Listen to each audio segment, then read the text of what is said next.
Hi everyone, and welcome back to ICE Podcast, ICE's show for schools and the wider community. I'm Mike Broadstock. On today's episode, Natalie Moutafis talks with Dr. Georgie Buckley from the Body Confident Collective about their new guide for helping people who take part in sport develop a safer and more positive body image.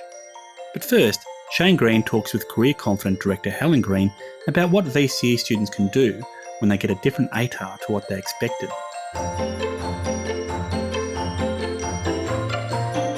Helen, welcome to IS Podcast. Thanks very much, Shane. It's a pleasure to be here. For those who don't know, Helen is one of our leading experts on career guidance and advice for young people.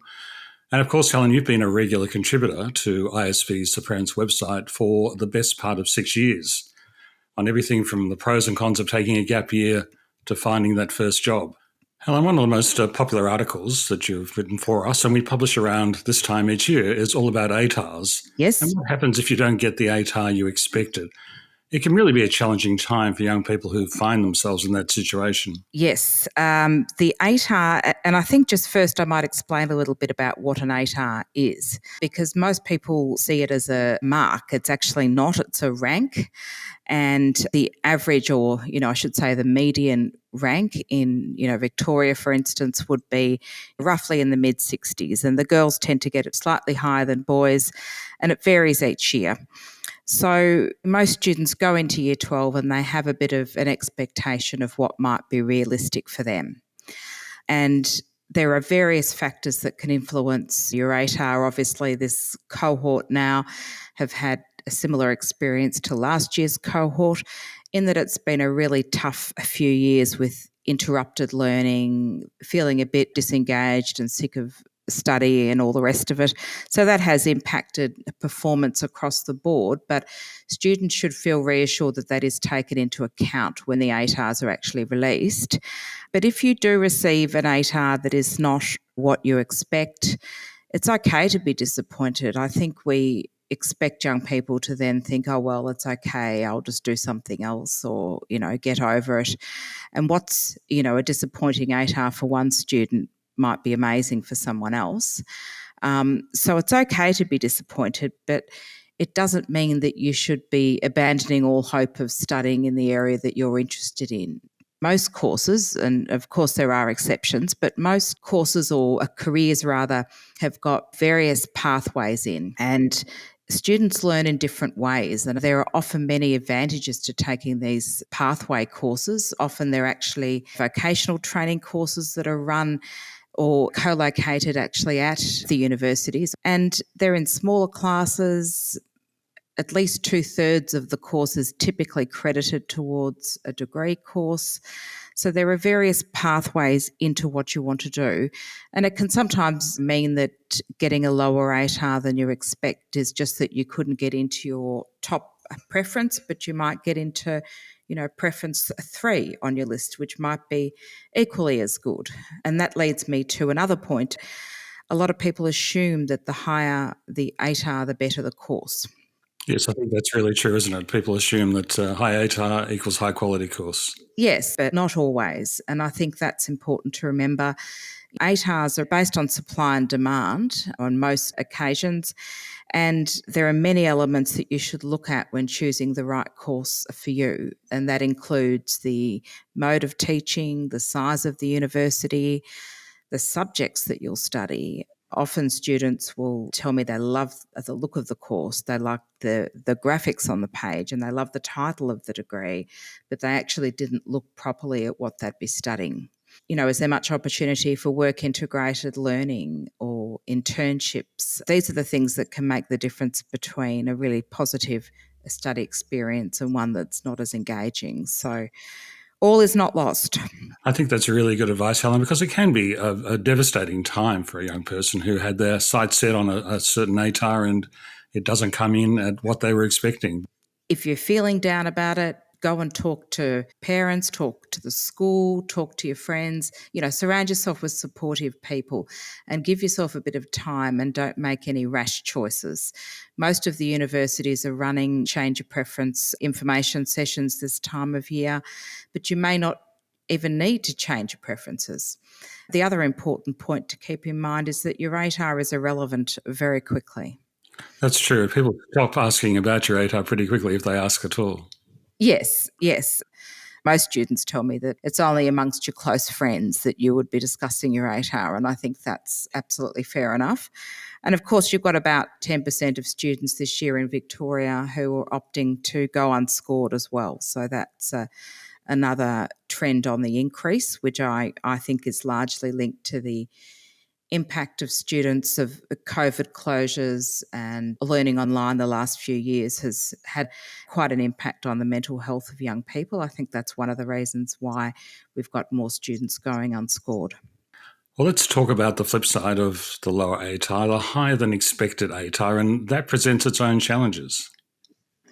It certainly does, Shane. Not that I can say I was ever in this delightful position, but most people think, oh, well, it's wonderful, how lucky you are. You must be so pleased. And often students are, and they're often very humble about it.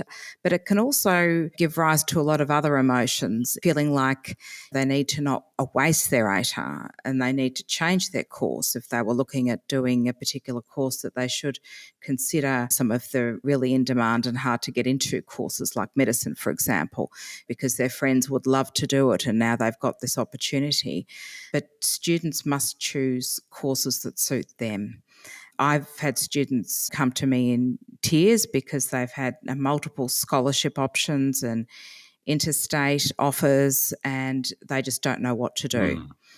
And for those students who do know what to do and may have been eyeing off a course that was higher up on their list, it's a fantastic outcome. But just keep in mind that you should stick with your key interest areas. And I think there's a great phrase that you often use, that's be true to you. That's correct, yes. It's very hard to not be a people pleaser at times. I know I'm guilty of that myself, and I think I was probably like that at 17 as well. But yeah, stick to what you're interested in, because if you're studying a course that you're not genuinely interested in, it doesn't tend to have a good outcome for you. And of course, there's no end of well-meaning advice.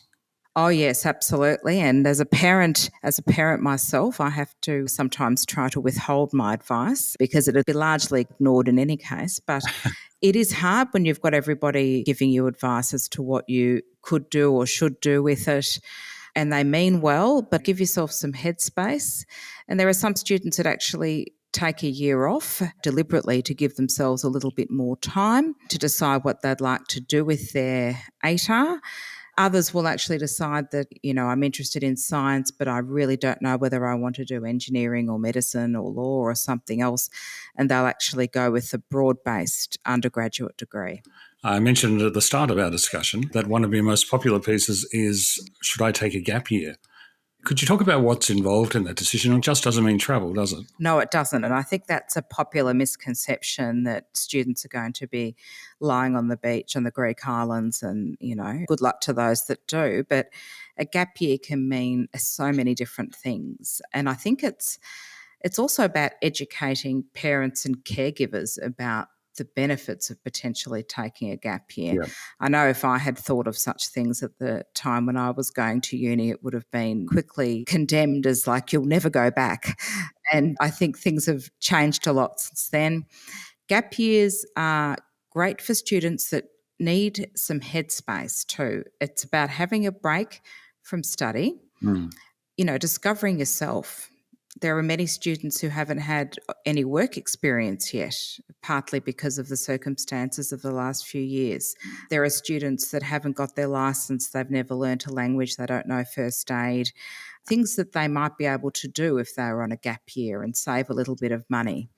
But also have the time to do a bit of volunteering or work in a few different places, chat to people working in different occupations. I know students who've used it as a way to investigate what it would be like working as a vet or what's it like working in marketing, and have used it as a real taking a rest but also learning a lot about themselves and developing those skills that are going to be really good for them during their studies and beyond. Helen, finally, no matter what ATAR you get, there's a real need to keep a sense of perspective, isn't there? Yes, I think that's the important point. If I look back to my own experience. I know when I was in year 12, I had myself in a state. It was the absolute be all and end all of my life if I didn't get a great score. Mm.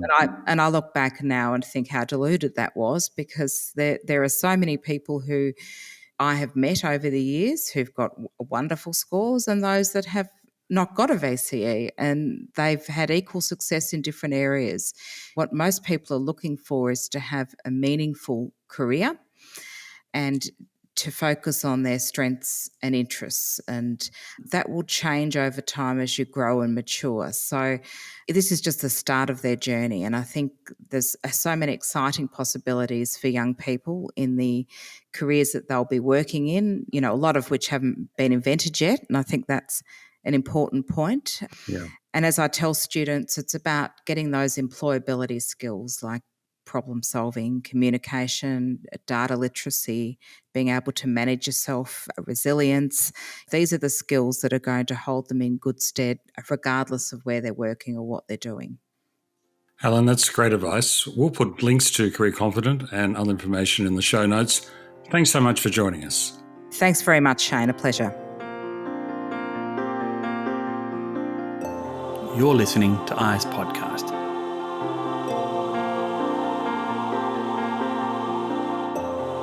New sports guidelines released by the Body Confident Collective, a group of health experts who wanted to create a positive change to how people feel about their bodies, note that athletes develop eating disorders at 3 times the rate of people who aren't athletes. So how do we put our students' well-being ahead of their performance? Natalie Moutafis spoke with one of the authors of the guidelines, Dr. Georgie Buckley, about how schools can create safe, inclusive and welcoming sporting environments for their students.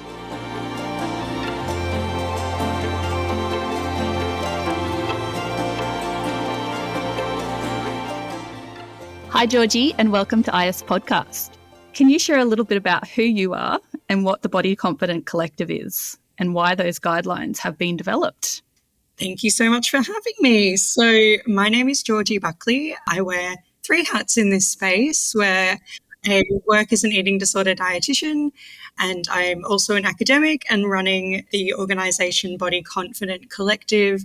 And also as well, I've been a former athlete myself and understand on the ground what it is like to be in different cultures that are both positive and negative for my own body image. And at Body Confident Collective, we're a very new not-for-profit, and we specialise in advocacy and education so that all bodies feel safe, included and welcome, and have a capacity to be able to develop positive body image. So that sounds like a lot. Now, you work with Dr. Zali Yeager. We've worked with her before on the Parents website, and she's done some seminars around body image in our kids, basically from the parent perspective. So we're looking at the sport guidelines today and how they fit in the school environment. So I know I've looked at the guidelines myself. So there are 5 main areas to these guidelines, but how can schools use the guidelines to support their students? So there's 5 guidelines, as you've said, around communication, well-being, food, flexible uniforms and equipment, and culture. And whilst they're geared mostly towards sporting organisations and people who work in sporting organisations or people who volunteer, like coaches or parents and supporters of athletes, or for athletes themselves, they have really important applications in schools, particularly in health and PE departments where sport is, particularly also in schools that have compulsory sport or who really strongly encourage sport participation in their students. And really as well, I think that there's a great wealth of information in there, more broadly for anyone who has an athletic identity too. So there's a really great evidence base, and it's been based on my PhD knowledge, and it's a really great dissemination of research translation in that space. So if you're even just interested about the evidence that exists with body image and disordered eating, it's a really great resource to look at. Looking at it, it's so easy to read. So it's one of those things that it makes sense. It's easy to read and easy to understand, no matter what kind of space you're coming from. So I think you guys have done a really excellent job on it. We really had our individuals in mind when we did that, and we really tried to make it inclusive for anyone to pick up, not just having academic jargon. So there's lots of athlete stories in there, and there's lots and lots and lots of really tangible examples of things that you can do as a parent, as an athlete, as a student, as a teacher, anyone who has any kind of involvement in movement spaces. Now, with all of that, what are you hoping to see happen with body confidence in sport, particularly for those athletes that might still be at school? So what we know specifically relating to eating disorders and body image concern is that people who participate in sport have eating disorders in 3 times the rates that people who don't participate in sport, which is a massive issue. We also know that people who are former athletes, so have left their sport, have really similar kind of rates too. So there's something there about sport and sporting culture that it seems like it actually might create a good food and body relationship when actually in reality it really doesn't. So the aim for us is to shape all cultures, whether in Australia or whether locally or whether globally, so that sport becomes something that people can go to actually feel good about their bodies and improve their relationship with their body, as opposed to walking away from the netball court or walking out of a gym and actually feeling like their bodies are something that they need to control and change. We want people to walk out of that gym or that netball team or whatever it is as part of their movement to feel like, yeah, my body is amazing and it can do really cool things and it is good just as it is right now.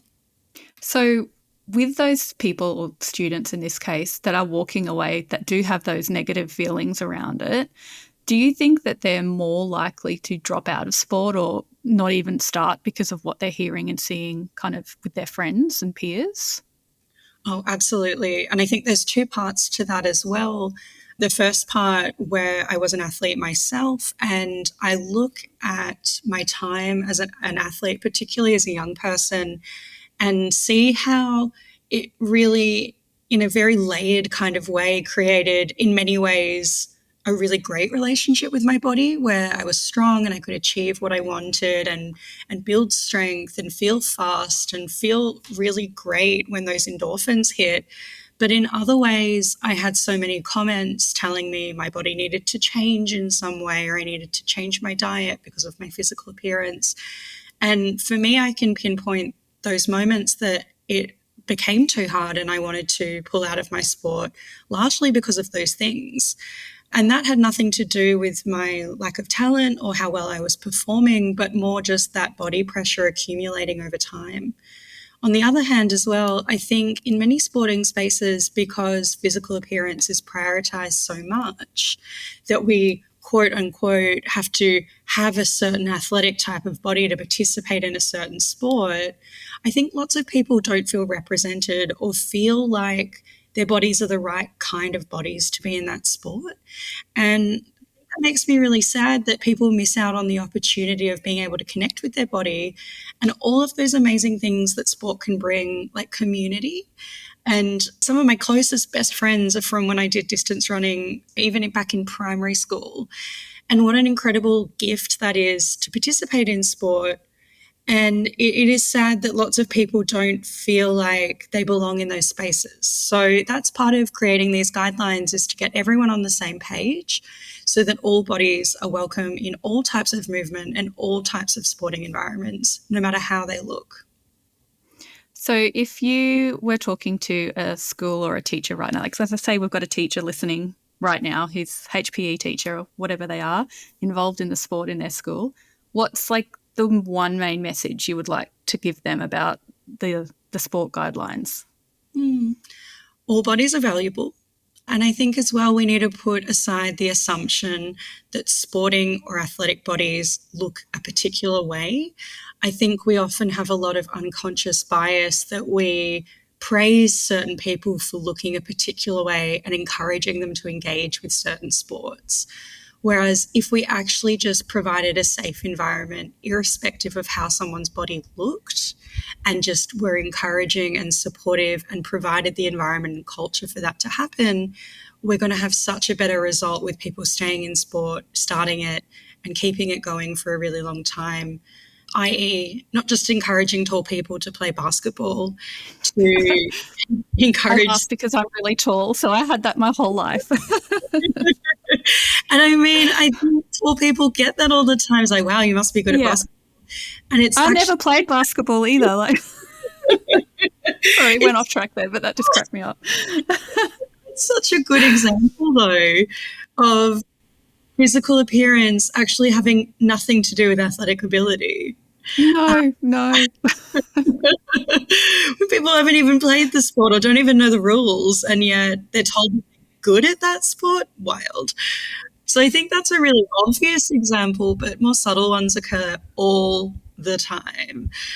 I think all bodies belong in all different kinds of sports, and maybe certain bodies look a particular way only because tall bodies have been encouraged to do basketball all this time. Whereas what if we actually included across the spectrum, maybe they might be able to bring different skill sets to different teams, and it actually changes the way that the sport is performed.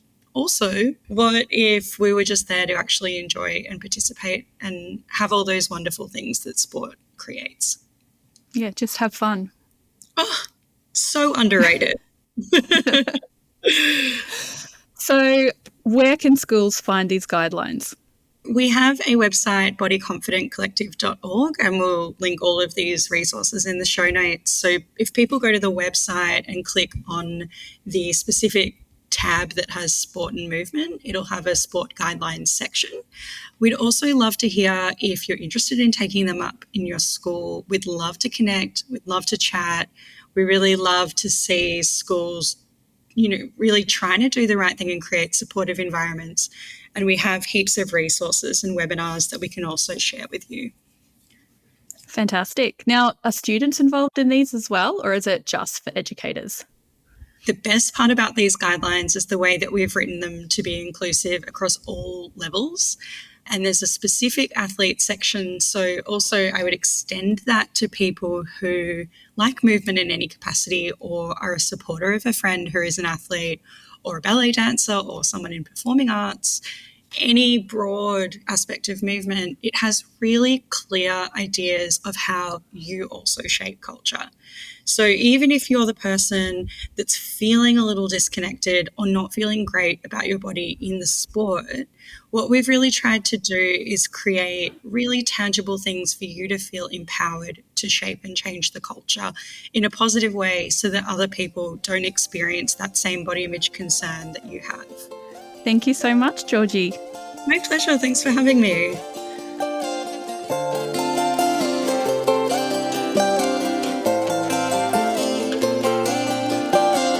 We're going to leave you today with Year 9 Bialik College student Ethan Lust's award-winning poem, Blissful Ignorance. Our student poetry competition judges said Ethan's enthused performance successfully displays the conflicting face of summer. Hello, my name is Ethan Lust, and I am a Year 9 student at Bialik College. Today I will be reading for you my poem titled Blissful Ignorance. Dearest summer, how I loved you, longed for you, relished you. How you brought me inexplicable joy, a euphoric sense of elation and contentment in life. High on dopamine, indulging in the omissions of all woes. Transported to a fantastical dream, one of spectacular landscapes and unblemished bodies. How I reminisce on the experiences we shared, distorted by nostalgia, by the illusion of simpler times. You leave me with a forever unfulfilled desire to return to dreaming and to never wake up.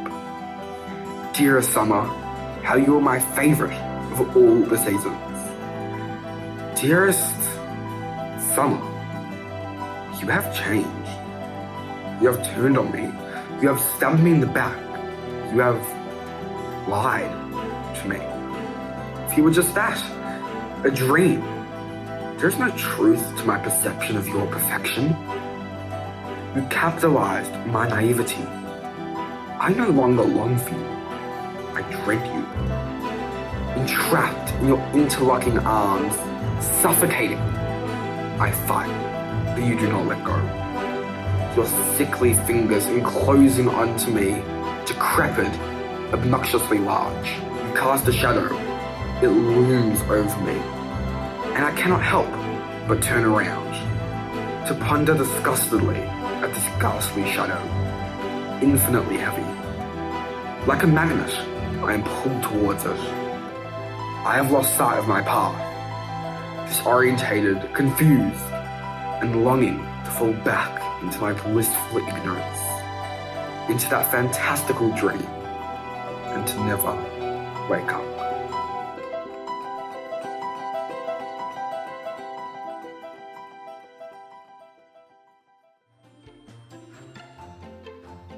ICE Podcast is brought to you by Independent Schools Victoria. It's produced by Duncan McLean and presented by Shane Green, Natalie Moutafis and me, Michael Broadstock. Our podcast theme was composed and performed by Duncan. There are transcripts of our show with links to what we've discussed at podcast.iceeducation.com.au. Please follow us wherever you get your favourite podcasts, and while you're there, we'd love it if you could rate and review the show so more people can find us just like you.